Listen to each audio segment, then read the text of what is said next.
சிவபெருமானுடைய கருணை உங்களுக்கு கிடைத்து விட்டது அப்படிங்கிறத எந்த அறிகுறிகளை வைத்து நாம் தெரிந்து கொள்ள முடியும் அப்படின்னு சொன்னா, முதல் அறிகுறியாக சொல்லப்படுவது நம்மை சுற்றி இருப்பவர்கள், அதாவது அந்த சைவ தத்துவத்திலே ஊறி போனவர்களுடைய தொடர்பு உங்களுக்கு கிடைக்கக்கூடும். அவரை பற்றி பேச்சுகள் இருக்கு இல்லையா, அது நமக்கே தெரியாம நமக்கு வந்துகிட்டே இருக்கும். சிவனப்பாவை பத்தி யாராச்சும் பேசிக்கிட்டே இருப்பாங்க, அதை நம்ம கேட்டுக்கிட்டே இருப்போம். நீங்க எங்க சுத்தினாலும் சரி, முன்ன காலத்துல இந்த மொபைல்லாம் இல்லை, அப்ப ஆன்றோர் சான்றோர்களை சந்திக்கக்கூடிய வாய்ப்பு, அவர்களுடைய உரையை கேட்கக்கூடிய வாய்ப்பு அவர்களுக்கு கிடைத்திருக்கும். இன்னைக்கு நம்ம இருக்கக்கூடிய இந்த ஒரு ஹரிபரியான சூழல் அப்படின்னு சொல்லுவாங்க இல்லையா, பிஸியா இருக்கும் அப்படின்னு காமிச்சுக்கிறோம்ல மொபைலை வச்சுக்கிட்டு. அப்படியே நீங்க மொபைலை வச்சுக்கிட்டு பிஸியா இருந்தா கூட, நீங்களே பார்க்கலன்னா கூட, சிவனப்பாவை பத்தின சில தகவல்கள் உங்களுக்கு வந்துகிட்டே இருக்கும். வீடியோல தான் காமிக்கிறது இல்லையா ரெக்கமெண்டேஷன், அந்த மாதிரி திடீர்னு உங்களுக்கு வரும். அதை கேட்கும் போது மனசுல ஒரு புத்துணர்வு ஏற்படும். அவரை பத்தி தெரிஞ்சுக்கணும்னு தேடுதல் அதிகமாகும். இதுவரையிலும் ஆலயத்திற்கே போயிருக்க மாட்டோம், நீங்க எங்கிட்டு போனாலும் அந்த ஆலயத்துக்கிட்ட போய் நிக்கிற மாதிரியே இருக்கும். அந்த சூழ்நிலை ஏற்பட்டு கொண்டே இருக்கும். நம்ம கோயிலுக்கே போகல அப்படின்னு முடிவெடுத்திருந்தாலுமே கூட, திடீர்னு முடிவெடுத்து அப்பா காலையில வா போயிட்டு வரலாம் அப்படின்னு கூட்டிட்டு போவாங்க. அதே போல நம்ம போகக்கூடாதுன்னு கூட நினைச்சிருப்போம். இப்ப இந்த பொருள் அந்த கோயில போய் கொடுத்துட்டு வாங்க அப்படிம்பாங்க. நம்ம ஆலயத்துக்குள்ள போயிட்டாலே முடிஞ்சு போச்சு. நீங்க போய் அங்க உட்காந்து வழிபடணும் அப்படிங்கறதெல்லாம் இல்லை, அந்த ஆலயத்துக்குள்ள போயிட்டாலே முடிஞ்சு போச்சு. உங்களை அறியாமல் மனம் வந்து இறைவனோடு லயத்திற்கு ஆசைப்படும்.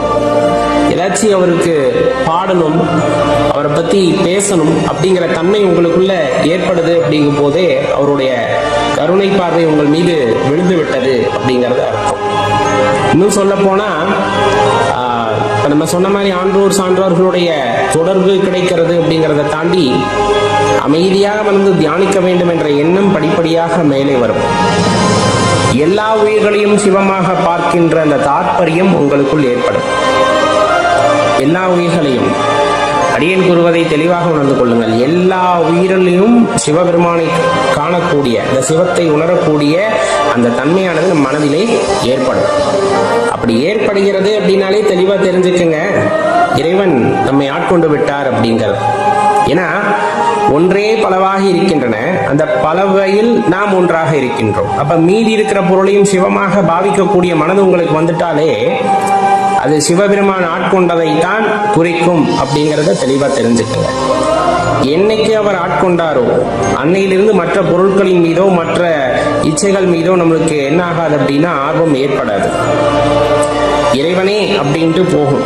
இதுக்காக வந்து பற்றற்ற நிலை அப்படின்னு சொல்லுவாங்க. பற்றற்ற நிலை அப்படின்னா நம்ம என்ன நினைச்சுக்கிறோம், குடும்பம் குழந்தை குட்டி எல்லாத்தையும் விட்டுட்டு காட்டுக்குள்ள போய், அதெல்லாம் பற்றற்ற நிலை அப்படிங்கிறது கிடையாது. அது போட்டு குழப்பி வச்சுட்டாங்க. நம்ம நாயன்மார்களை நீங்க எடுத்துக்கிட்டீங்கன்னா தெரியும், எல்லாருமே பாத்தீங்கன்னா இல்லறத்தை நலரமாக்கியவர்கள், குடும்பத்தில் இருந்துகிட்டே சிவபக்தியில மேன்மை அடைந்தவர்கள். நாயன்மார்கள்ல பெரும்பாலும் எல்லாத்தையும் பார்த்தா தெரிஞ்சிருக்கும் இல்லையா. அப்ப குடும்பத்தை விட்டுட்டு போகணுங்கிற அவசியமெல்லாம் கிடையாது. குடும்பத்தில் இருக்கும் பொழுதே நமக்கு அந்த சிவமார்க்கம் அப்படிங்கிறது மேலோங்கும். இதுல பெரிய கொடுப்பனை என்ன தெரியுமா, ஒரு சில குடும்பங்கள்ல கணவர் சிவபக்தி உடையவராக இருப்பார், மனைவி அதற்கு எதிர்மாறாக இருப்பார். ஒன்று நாத்திகம் பேசுவாங்க, இல்ல மற்ற தெய்வங்களை வழிபட கூடியவர்களாக. இன்னும் சில குடும்பத்துல அப்படியே மாற்றி இருக்கும், மனைவி சிவபக்தராக இருப்பார், கணவர் வந்து நாத்திகரா, இந்த மாதிரி ஏதாச்சும் இருப்பாங்க. சில இடங்கள்ல ரெண்டு பேருமே வந்துட்டு சிவபக்தி இருப்பாங்க, குழந்தை அப்படி இருக்காது. ஆனா இறைவன் ஆட்கொண்ட இடத்திலே பார்த்தா அந்த வழிபாட்டிற்கு முதன்மை கிடைக்கும். அதாவது நீங்கள் வழிபாட்டில் இருக்கிறீர்கள் என்றால் யாரும் தடை சொல்ல மாட்டாங்க. முதல்ல அதுதானே பெரிய விஷயம். இருந்தாலும் அதுக்கு ஒரு சின்ன போராட்டம் எல்லாம் நடக்கும். ஏன்னா சிவபெருமான வழிபடுறோம் அப்படின்னு சொன்னாலே அதுக்கு தடை ஏற்படுத்துபவர்கள் தான் இங்க நிறைய பேர் உண்டு. சிவனை வழிபடுறியா அப்படின்னு கேட்காத நபர்களை பார்த்திருக்க முடியுமா? ஆரம்ப காலகட்டத்தில் எல்லாருமே பார்த்திருப்போம். என்ன நெத்தி நிறைய திருநீரை பூசிக்கிட்டு இருக்க, என்ன ருத்ராட்சம் போட்டுக்கிட்டு இருக்க, ருத்ராட்சம் போட்டா அப்படி இருக்கணும் இப்படி இருக்கணும், என்னமோ இவங்கெல்லாம் இருந்துட்டு வந்தவங்க மாதிரி நிறைய சொல்ல ஆரம்பிச்சிருவாங்க. நீ அதெல்லாம் எப்பவுமே காதுல வாங்கிக்காதீங்க. இறைவன் ஆட்கொண்டுட்டார் அப்படின்னாலே சதா இந்த மாதிரி கேள்விகளை எதிர்கொள்ள வேண்டியது இருக்கும். அதுல நம்ம மனசு பக்குவப்பட்டிருக்கான்னு சிவபெருமான் சோதிப்பார், அவ்வளவுதான். அதையெல்லாம் தாண்டி நெத்தி நிறைய விபூதி ஆரம்ப காலகட்டத்துல தேவைப்படும். ஒரு உயரிய நிலைக்கு போனதுக்கப்புறம் அந்த விபூதியுமே நமக்கு தேவைப்படாது. ஏன்னா எல்லாத்தையும் மறந்து உட்காந்துருப்போம், எல்லாமே அவர் தான் அப்படிங்கிறப்ப இங்க சின்ன சின்ன விஷயங்கள் எல்லாம் கூட நமக்கு பெரிதாக தெரியாமல் அவர் நினைவிலேயே வந்துட்டு ஒன்றியிருப்பார்கள். இதெல்லாமே அவர் ஆட்கொண்டதற்கான அறிகுறிகள் தான். எந்த ஜீவராசியா இருந்தாலும் நம்முடன் வந்து ரொம்ப அன்பாக பழக ஆரம்பிக்கும். நமக்குள்ள அந்த அன்பு அப்படிங்கிறது வெளிப்பட ஆரம்பித்து விட்டாலே, எல்லா ஜீவராசிகளும் சிவமாக பார்க்கின்ற அந்த அற்புத தன்மை உங்களுக்குள் வந்து விட்டாலே, எல்லா ஜீவராசிகளும் நம்மை சிவமாக பார்க்க ஆரம்பிக்கும். ஏன்னா எல்லா உயிரும் சிவம் தான். சில சாமியாருங்க சொல்லிக்கிற மாதிரி நான் தான் கடவுள், நான் சொல்லி தான் சாமிகிட்ட இருந்து உங்களுக்கு அதை வாங்கி தரப்போறேன், அப்பெல்லாம் இங்க யாரும் கிடையாது. எல்லாருமே கடவுளோட அம்சம் தான். அதை உணர்ந்துக்கிறது இல்லை.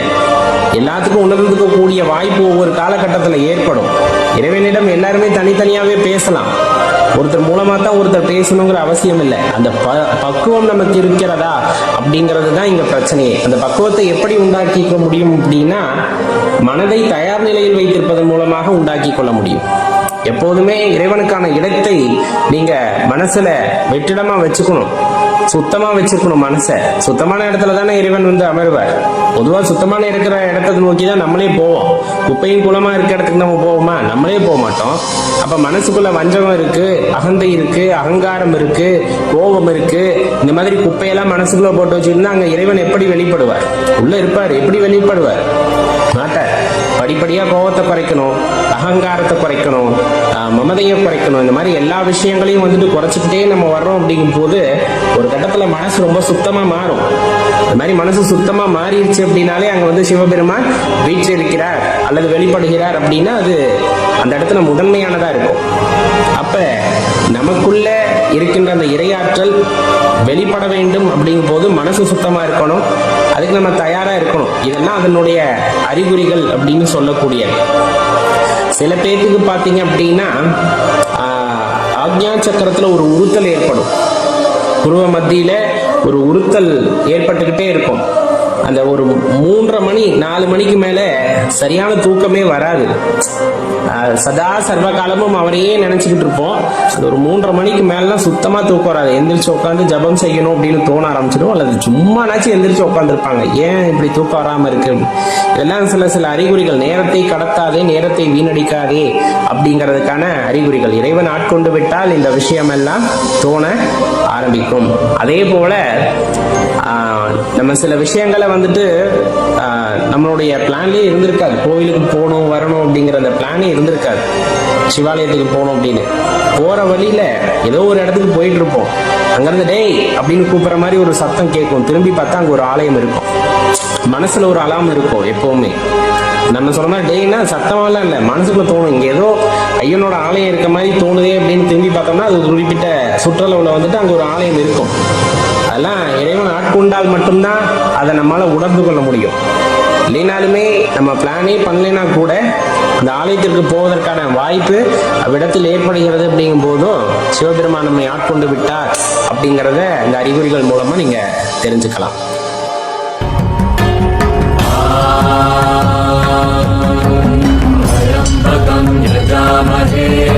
சுகந்திம் புஷ்டிவர்தனம்